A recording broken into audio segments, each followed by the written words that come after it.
Role નમસ્કાર આદાબ. આજે આપણે વાત કરી રહ્યા છે એસપીપી હોસ્પિટલના કામદારોની 5 મહિના હોવા છતાં આ લોકોને પગાર નથી મળી રહ્યું છે ને અહીંયા એસપીપી હોસ્પિટલના વારંવાર અગાઉ પણ હડતાલો થઈ છે કામદારો વિશે એટલે અહીંયા લગભગ 5 થી 6 મહિના હોવા છતાં આ કામદારોને પગાર નહીં મળ્યું છે એટલે અહીંયાના કામદારો સાથે પણ અમે વાત કરીશું. આપનું નામ ને પરિચય. મારું નામ ઉર્મિલાબેન છે. હું એસીપીમાં નોકરી કરું છું. શું પ્રોબ્લેમ થયો? આજે સર 18 તારીખ થઈ એના માટે અમે સાહેબને પૂછવા માટે બહાર નીકળ્યા હતા બધા સ્ટાફ કે અમારો પગાર કેમ નહીં આવતો, અમારે ભાડા ભરવા પડે, પેલું કરવું પડે. એમને પ્રશ્ન અમે કર્યો કે સાહેબ આ અમારે પ્રોબ્લેમ છે એટલે તમે મને જણાવો, તમને જે બી કે અમારા આગળથી બિલ પાસ નહીં થયા, તમને નહોતું જણાવું પણ કોઈ બી અમે જણાવીએ કે એટલા માટે તમારો પગાર લેટ થયો. આ વારંવાર જે બેન આ કોન્ટ્રાક્ટરો પણ જે અહીંયાના જે કામદારો છે એમને પ્રોબ્લેમ થાય છે, તો એના વિશે તમારું શું કહેવું? સાહેબ કે એમને પ્રોબ્લેમ થાય તો અમને બી અમારા સુધી પ્રોબ્લેમ અત્યારે થઈ ગઈ. અમારું તો એમ કેવું છે કે આ કઈ આનું નિકાલ થાય ને એના માટે અમે રિક્વેસ્ટ કરીશું એમ કે ભેગા થઈને બધા સ્ટાફ. અને અમને બોનસ બી સારી આપી, બધી રીતે સાહેબો અમને વ્યવસ્થિત લાગ્યા એમ.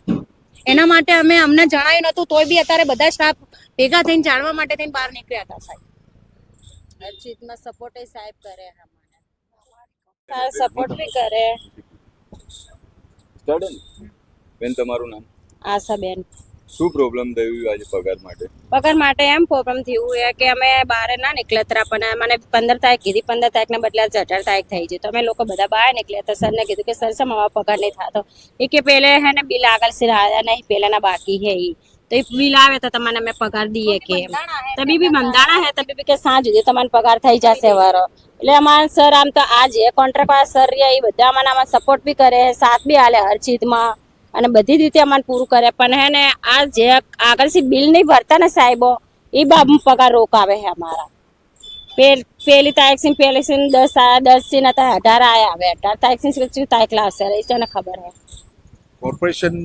કોર્પોરેશનને મારે એક જ વાત કહેવી છે કે દર મહિને તમે બિલિંગ લો છો, બિલ લો છો, તો આ લોકોનો રેગ્યુલર બિલ કેમ નથી પે કરતા મને એ ખબર નથી પડતી. તમે ટેક્સ રેગ્યુલર લો છો, ટેક્સ ના ભરે તો એનું તમે પેનલ્ટી લગાવો છો, તો શું તમારી પર પેનલ્ટી અમારે લગાવડાવે નહીં કે નહીં?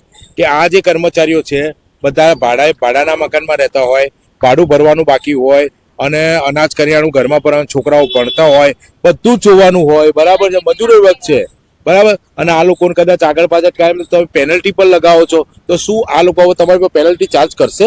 5 મહિના તમે આ એજન્સીનું તમે બિલ નથી પે કરાયું બરાબર, એનું કારણ પહેલા મને આપો. પહેલી વસ્તુ એ હું ઉપર સુધી રજૂઆત કરવાનો, આરોગ્ય મંત્રી સુધી જશે આ વાત કે ભાઈ આ તમે કોન્ટ્રાક્ટ આપ્યો છો બરાબર છે. હું એક પર્ટિક્યુલર એક નહીં દરેક કોન્ટ્રાક્ટરોની વાત છું. તમે કોન્ટ્રાક્ટ આપો છો તો એની સામે તમારી શું તૈયારી છે? એ લોકોને બિલ રેગ્યુલર આપવાની, બિલ રેગ્યુલર આવે તો રેગ્યુલર પગાર થાય બરાબર. ઘણા કોન્ટ્રાક્ટરો મજબૂરીના મારા બિચારા પૈસાવાળા હોય છે ને તો કરી દે છે, પણ તમે લોકો શું કરો છો? આનું કોન્ટ્રાક્ટ સિસ્ટમની હું ખિલાફ જ છું. કોન્ટ્રાક્ટ સિસ્ટમ હોવી જ ના જોઈએ. આ બધા હેરાન થાય છે ગરીબો.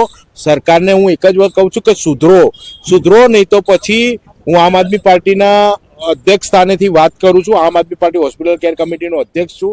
હું ચોખ્ખું કહી દઈશ કે પછી ભાજપ તારા વળતા પાણી થઈ જશે, એનો ટાઈમ નહીં લાગે.